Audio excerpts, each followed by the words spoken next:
I started posting the songs on TikTok like everyone was doing, and that was kind of where we got or where people started finding my songs. And the first one of the first ever songs I posted on TikTok was my first single eventually, and Okay. it blew up, and it was crazy because I never had any people like not that number of people knowing who I was even. Um, and so that's kind of how that happened. I think if that wouldn't have happened, I would have still released music around that time.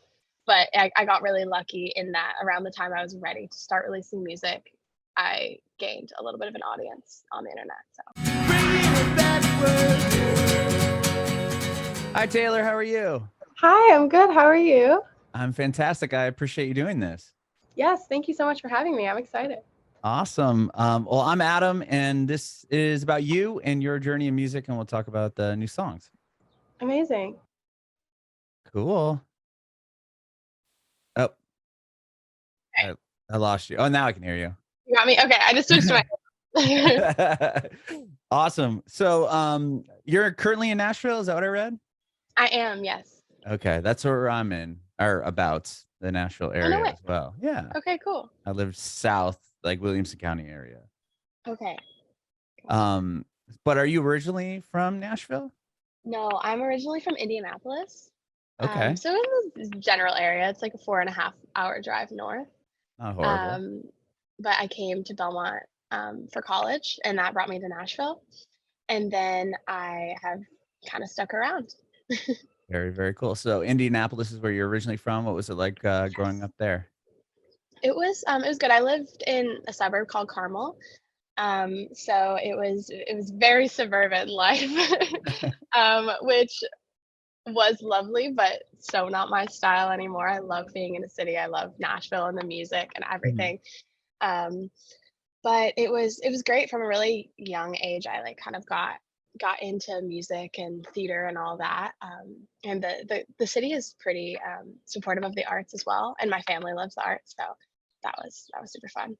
Very cool. Do you come from a musical household or artistic household? No, my parents are in HR and IT, so like very businessy, Sure. and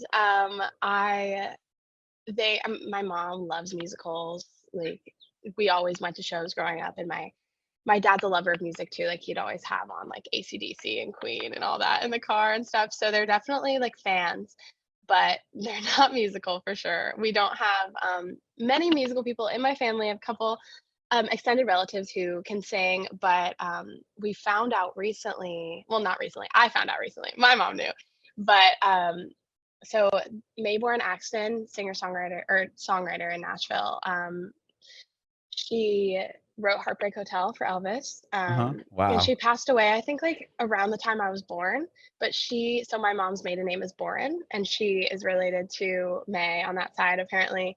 She went to their, she went to a family reunion at May's house in Nashville one year with my dad, and she's like, "Oh, I've got this young guy who's been painting my fence. He's gonna sing for y'all." And my parents were like, "Oh yeah, it's just some country dude." Like they're not like huge country people, so like whatever. And then turns out it was Blake Shelton. No way. So pretty crazy. So I have her. I've got like she's my songwriting like where I come from, I guess. And her son Hoyt Axton wrote like Joy to the World for like Three Dog Night and other stuff. So like I definitely have them. They're just kind of They're distant in the distant. relatives. Yeah. Oh my gosh. That's But super cool. wild. Yeah. Yeah. So Blake Shelton used to paint her fence or was painting I her fence. guess. I guess. And she was trying to help him do music and I mean, he Yeah, made look it. at him So now. Wow, that's incredible. So how do so cool. you get into music? Did you were you putting like piano lessons or anything like that growing up, or I did do piano chorus, lessons. choir, I anything hated like that? them. Okay. But yeah, I apparently my mom always tells me that I like would just sing. I was a first child, so my parents didn't really know like what is normal and what's Same not. And so here. I just would yeah, I would just like lay in my crib and sing like make up songs, just like singing random syllables and everything. And when I was super young, like still in my crib, her friend came over and was like, "Your daughter's pretty on pitch." And she's like, "Really? Aren't all kids like that?" She's like, "No, my kids are off awful at singing. And so my mom was like, okay. So she started kind of putting me in like voice lessons, community theater. I think I did like my first little like theater camp when I was like maybe 7, and I started voice lessons when I was like 9. I was in choir, yeah. Piano lessons, guitar lessons, the whole thing. I'm still mad at my parents for letting me quit piano because Yeah. I wish I was better at it, but you I've know. heard that before, and that's when I'm not a musician by any means. I mean, I could poorly play guitar, but my sister and my dad both play piano like really, really well, and Mm, that's what. And there was a piano in my house, and I just was like never interested in learning it. But I'm like, yeah. I hear it now, I'm like, God, I really wish I would have Yeah. learned how My to play dad piano. yeah, my dad actually did play saxophone and piano when he was younger. Oh wow, Just not just like in high school and stuff, but sure. just yeah. So you were, did you do theater through like elementary school, middle school, high school, that type of thing as I well? did. I thought I wanted to be on Broadway. I thought like that was the goal. I didn't Okay. really know I wanted to do the singer-songwriter thing. I always like I look back, I was just going through some old videos because I used some in my most recent music video, and Yeah. there's like a video of me like making up songs, like pretending I'm an American Idol at like 3 years old. So I definitely always knew I wanted to be a singer-songwriter, but I was really, really into theater, like wanted to do the whole musical theater New York situation. And then in high school, I kind of realized I like making things my own more than theater allows you to. Like I don't want to say what it thinks like I don't want to sing what it says on the page. I want to make it Right. up. But yeah, I was really involved in that for a long time. When did you start writing your own music? So I it's funny because I always say like, oh, I really started heavily songwriting in college. But when I looked back at those old videos, and I was writing some sorts of songs Huh. forever, I think. I wrote like my first little bit of a song after my first guitar lesson. It was called Off and On. It was terrible. But Wow, my after the parents were like, this first is kind of lesson, catchy. yeah, you started writing your I own knew songs. I knew like Wow. G and C and D. And I That's was all you like, I mean, need. it was terrible. That's like But 10,000 songs right there. exactly. And so then, but I kind of, yeah, I was really focused on like the theater thing. And then when I went to Belmont, I started getting into songwriting more. And I actually I'd written like little bits of songs here and there, nothing I was like proud of, nothing I wanted to show to anyone. And then I was doing this like singing competition at Belmont my freshman year. And when I got to the final round, they said, okay, so for the finals, you have to do an original song. And I was like, "What?" Like, it didn't say anywhere on the rules, nothing. 3 days before the finals, by the way. And I'm, like, freaking out. I'm like, "I don't have any songs." Like, my mom is like I'm, like, panicking to her on the phone, and she's like, "Just get off the phone and write a song. Like, just write a song. Like, what's the worst that can happen?" And I did, and I ended up winning the contest with it. So it gave me a Wow. lot of confidence, and people were, Sure. like, telling me, like, "Oh, I really related to your song." So I was like, "Oh, I guess I can do this." And then I started taking songwriting classes from there. So that's when I, like, really got serious about it.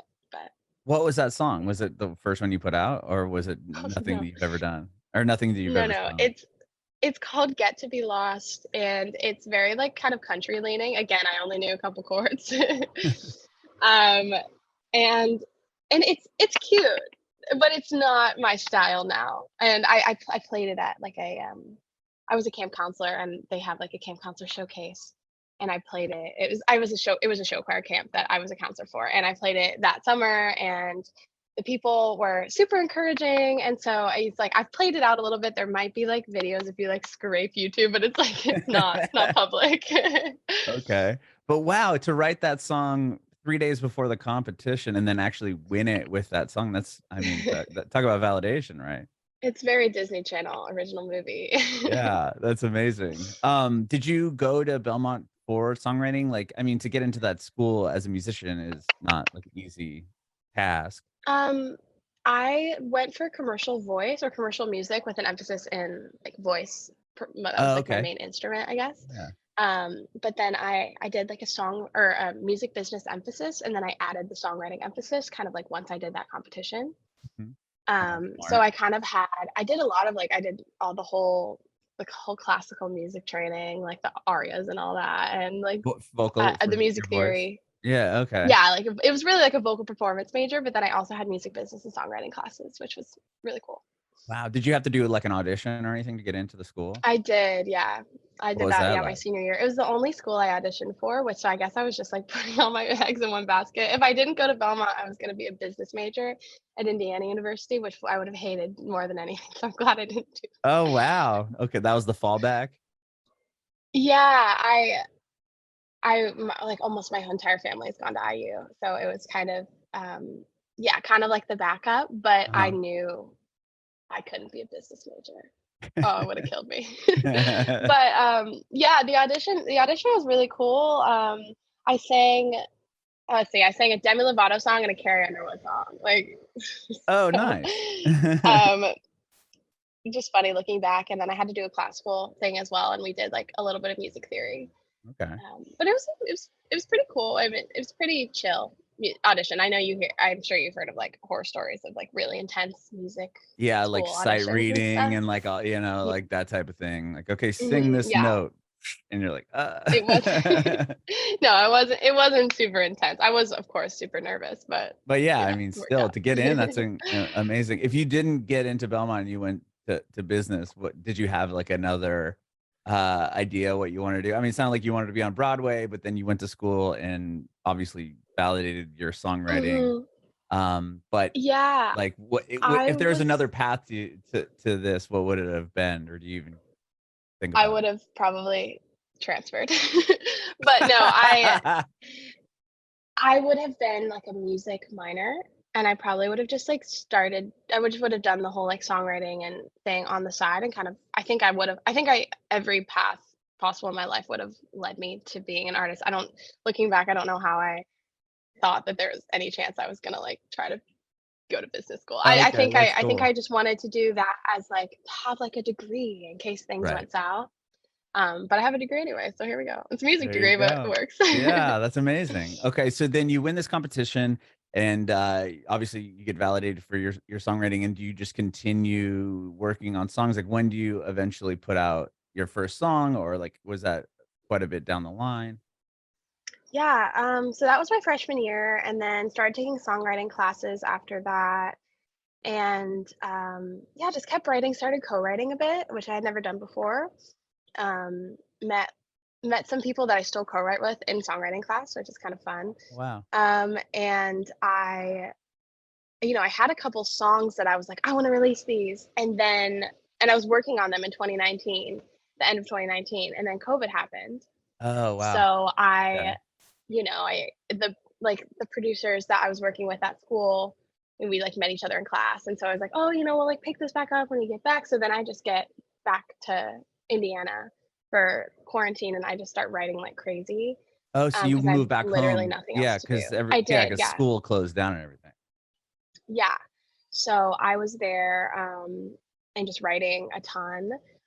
And then I started posting the songs on TikTok like everyone was doing, and, that was kind of where people started finding my songs, and the first one of the first ever songs I posted on TikTok was my first single eventually, and, Okay. it blew up, and it was crazy because I never had any people, like, not that number of people knowing who I was even. Um, and so that's kind of how that happened. I think if that wouldn't have happened, I would have still released music around that time. But I got really lucky in that around the time I was ready to start releasing music, I gained a little bit of an audience on the internet. So, Okay. So how did that I mean, you start out obviously you start off and you're just in square one like everybody else. You have a few followers or whatever. And then mhm. you put this you just do a version of that song and like did you see people like were the numbers going up like dramatically quickly or like was it like a thing where you put your phone down and then looked at it again and were like, "Oh my gosh, like look at this is insane." Yeah, it was pretty crazy. So I actually started out doing like those like riff challenges, like really like vocal agility, like really like I'd like be like trying this Beyonce riff or whatever. And Mhm. I did the first video of mine that like kind of took off was I did like a cover of Lay Me Down by Sam Smith and like added like an absolutely obnoxious amount of riffs to it. And that's where I started to get a following, and I had a couple more videos that were just like singing, just covers, blow up, and then I post started posting songs, and the second original song I posted was my first single, Break My Own, and I hadn't even finished writing it yet. I just, like, wrote it that day, and remember I had to co-write on Zoom, and so I, like, put my phone away, and the video, like, I don't even remember. I didn't think anything of the video. I just, like, put my phone away, wrote for, like, 3 hours, came back to my phone, and it had, like, 100,000 views, and, like, this is when I had, like, 0 like, I had, like, 9,000 followers maybe. And so I was like, "What's going on?" And it was just like going and like in that time too, things went like so viral so quick because like Oh yeah. everyone was joining TikTok and it was crazy. And it was just like overnight. I mean, like I I just like had such a larger audience than I'd ever had before. And then the next actually 2 days later, I posted another video which ended up being my third single and that blew up too. So it was like, oh my gosh, people want my music and it was crazy.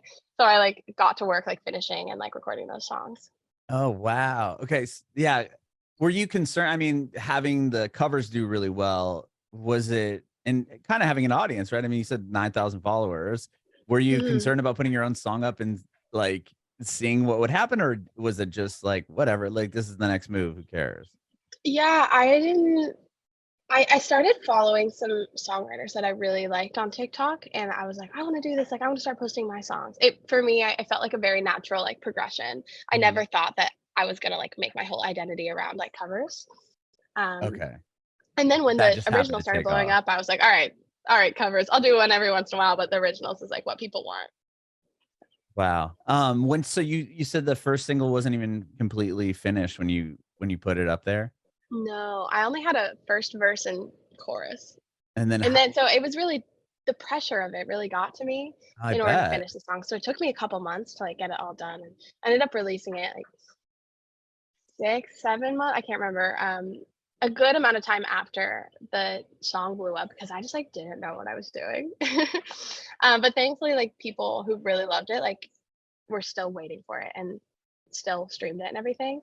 But, you know, it was just all so DIY and so organic. Like, everything you saw was just, like, me flying by the seat of my pants at that time, which was fun, and I learned so much so quickly.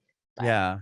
yeah, it was But I mean, crazy. yeah, to have I mean, the song has over 3,000,000 plays right now, so it's like, once you even waiting that long was probably like, the Mhm. fact that people still were like, "Okay, alright, here it is, Yeah. it's here now," and people did stick it out.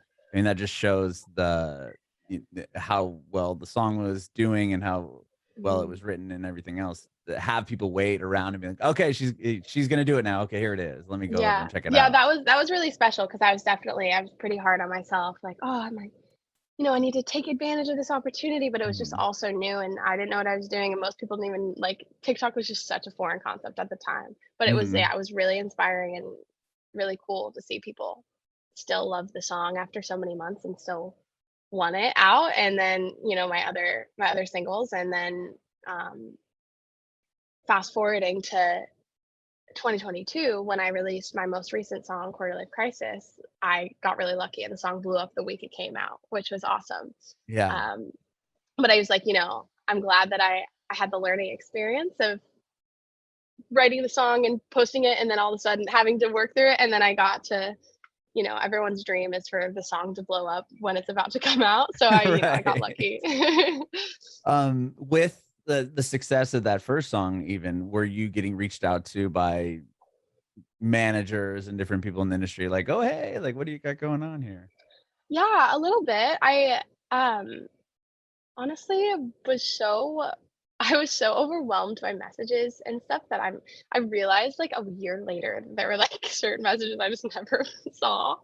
But, people definitely reached out, and some, like, artists that I really, look up to and, like, actors too, like, I absolutely adore Rachel Zegler and have forever, and, like, she's been, like, an OG, like, since 2020 has been following me. That's awesome. And so, like, really cool people that I admire were kind of reaching out. But definitely, you know, when this most recent song came out is when people really started hitting me up, I felt. Okay. I mean, yeah, you Mhm. had the new one with Drew Barrymore, like, digs it. Like, I I mean, know. that's wild. It's so weird. Yeah. I was so shocked when she used my sound. Yeah. I was on the phone with my mom when it happened, and Oh, I just, like, wow. gasped, and she was like, "What's going on? What's going on?" I was, "Drew Barrymore used my sound." She's like, "What?" 'Cause, like, that's something that, like, parents they know what that is. Like, you're like, Oh "Oh, yeah. 1,000,000 views on TikTok," and they're like, "What?" But when you say Drew Barrymore has heard my That's a song, they're like, game "That's changer. really cool." Yeah. I Yeah, mean, mhm, she's been in the industry since she was a kid. right, I mean, yeah, yeah. that's so wild. Well, once you get back to Belmont, do you, when the pandemic kind of, loosens up a bit and school opens, do you obviously go back to Nashville and resume at Belmont? Were you, I mean, leaving, not having anything, and then coming back with like, you have a hit and a following and a couple in viral songs, was that like different? Like, how were you treated differently at that point, or like what was that like? It was kind of interesting because I my first it was still, like, so hybrid that, like, a lot of our classes were on Zoom still because I was a junior when COVID happened. Oh, So okay. my it just had 1 more year at Belmont, which was my senior year, which was I graduated in 2021. So definitely, like, a lot of my friends were, like, super hyped about it and stuff, and it was really cool. I was, like, an orientation leader, for, like, the new students, and, I had a couple students be like, "I know you from TikTok," Oh, and that was really wow. cool, and my sorority played my song, like, at our recruitment, like, everyone was super supportive, and, it was, like, really encouraging, um, and a lot of my friends at Belmont had also kind of been doing the viral musician thing over COVID. Like, a lot of Belmont was, like, a hot spot for like, half of the songwriters that you saw blow up probably went to Belmont. Oh, I bet. So I it was mean, fun. Yeah, it was cool. that's cool. That's really cool. And then, so when you put out Quarter Life Crisis, were you teasing it beforehand and kind of getting a feel of like, oh, people are actually, this is going to be a big moment, or Yeah, it's kinda so I wrote the song, like, I think, like, maybe the day before New Year's, 2021. So I gotten back from so I spent after I graduated, I spent 6 months in London, and then I got back oh to the wow, US. were you songwriting, or were you just there to I was doing some escape, music, but I was also just there live it up to before chill. life I just starts? love London, and I've just always wanted to live there, and I was like, "You know what? This is my chance to go."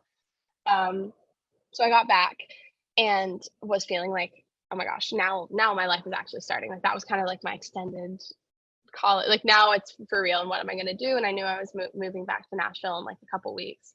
And so I ended up writing a song about, like, my life is a mess. And then I actually posted it, just, like, me playing it acoustic in January of 2022, being like, Wow. "I'm turning 23 this year. That's so crazy. I wrote the song about it." And, it did really well. A bunch of people liked it, and they were like, "When's that song coming out?" But I had other singles lined up, so I was like, we'll see, we'll see." And then I turned 23, and I was like, "Okay, now it's time to get this song out." And so I started posting it, and I could tell it was performing better than a lot of the stuff I had released recently, and people were really engaging with, like, every video I posted of it was, like, doing pretty well, and so I was encouraged by that, and I also just had a lot of faith in the song, and my friends and family, like, really loved it, and I just felt like I felt really confident, in the songwriting of it. Um, so not I was surprised still when it started taking off, but I was like, "Oh, amazing. Like, my favorite song I've written is blowing up. This is the dream." Um, and then, yeah, so the videos of it started doing well. There's a video of me playing acoustic that went viral, and so people were, like, already amped for it, and then the trend started, which was like kind of not started by me. It was I posted a video with the particular part of the sound that people use for the trend, and then people just started posting pictures of them at 16 and them now. And I was like, what a great idea. So I posted a video being like, take like do you at 16 and then whatever. And that's when it like blew up. And it was crazy. I mean, like it was like doing like 10,000 videos a day, for a couple days, and it was like this was like literally 1 week before the song came out, and so I was getting like more pre-saves than I've ever had, getting hit up by like all sorts of industry people as well, and I was like, finally, like this is what I've been waiting for. So it was super cool. That's amazing. And yeah, now it has like 19 million, 19.5 million plays on Spotify alone. I mean, that's so wild. Yeah. Something I just like those numbers I could never have conceptualized even like a year ago. So Oh yeah, I mean, really, really that's like grateful. more people than, I mean, that's more people than probably a combination of like New York and San Francisco, like the whole areas. I mean, that's so Probably. wild to think That's how many crazy when people you think that about is. that. Yeah. For You also sure. did, I mean, you've got to open up for a bunch of people and you've done a lot of big things, especially here in Nashville. You won the Lightning 100, their radio station's their contest, right? Was Yeah, that that was that was, early on? Was that obviously probably for all of the success of Quarter Life Crisis? yeah, it was kind of right before. So I applied for that. My friend Michaela encouraged me to apply for that competition in, I want to say, like February or March of 2022. And I did that, and I mean, it was stressful because it's like it relies on audience voting. So I was like, Yeah. "Guys, go vote again!" And really, what helped me win was TikTok, because my TikTok following really came through for me and voted, which is amazing. And so yeah, there was like the finals, and that was at Third and Lindsley in Nashville, and then I ended up, yeah, winning, which was super cool. Like, got my songs played on Lightning 100 and got to meet a bunch of people, and like I love the Lightning 100 people. They're so cool. And then I got to play live on the green in September of 2022. So that was all kind of happening right before, because Quarter Life Crisis came out a month later in October. So Oh, it was, wow. honestly, it was perfect timing. It was kind of gearing me up for something bigger, and gave me a lot of more connections in Nashville, and was just a really cool and fun experience too. It's amazing. I'm only asking 'cause I did radio for nearly 2 decades before I started just doing Oh, this no way. podcast full time. But yeah, that's I was gonna say, well, who's even listening to the radio? But I was gonna throw shade, but it was funny that you were like, yeah, my TikTok following really came through.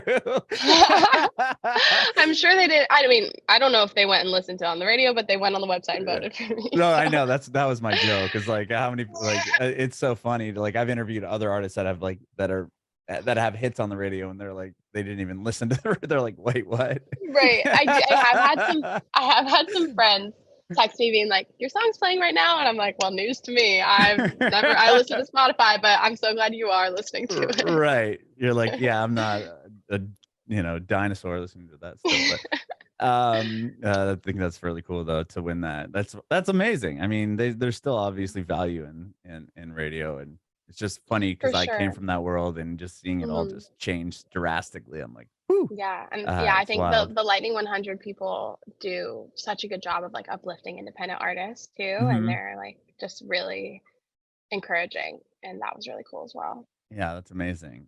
So I've been seeing just recently on like your Instagram and stuff, you're posting different like little covers or not covers, you're posting little acoustic videos and stuff. So do you have more music coming out, like new songs coming out I do, sooner? like, Or yeah. crazy soon, Okay. crazy soon. I'm working on a project, that is almost done. It's been, like, Oh, so wow. long in the making, and I'm so excited about it. And Quarter Life Crisis is gonna be on it, so it's gonna, Can you tell us I'm anything about excited. it? Or is it still pretty hush hush? I can't say a ton, except that definitely some of the songs I've been posting will be on it. So if people are Ah. on my social media and wondering if a song is coming out, like, there's a chance it might. And even the songs that I posted that aren't on the project, like, I'm planning to release afterwards. I'm already working on the release plan post. Okay. Um, but I'm really excited about the songs, and I think they really capture what it's been like living in my early 20s, and like relationships, and kind of everything that comes with that, and kind of having your quarter life crisis. It feels like a very accurate snapshot of my life in the past like year or so. So I'm very excited for people to hear it. Very, very cool. And are you recording a lot of that here in Nashville? I did record most of it in Nashville. I did a little bit of it in LA too. Okay. Well, Mhm. now I'm just curious real quick. When you recorded even the first single, like having it do well on TikTok first, like did you go to like a big studio to record it after that? Or like have you had that experience? Like kind of No, tell me about that. I all of my songs up until Quarter Life Crisis, I recorded in my bedroom with a $100 mic. No way. I love that. I did. So my first producer, his producer name is Tone Deaf, but he's not. Um, Yeah, you did those songs. and I would just send him the stems of me singing in my bedroom. Like, I remember when I was living with my roommates, like my senior year roommates at Belmont. I was like, okay, guys, like everyone needs to be quiet. I'm turning off the air conditioning because I'm recording right now. Like, get out of the house. It was a whole thing. But I did a ton of it just by myself in my room. Wow. And then If Quarter Life Crisis I actually did with a producer. Um, okay. What was that? Was that it must have been a totally different experience to go into like a proper studio and like do it that way. it was super fun.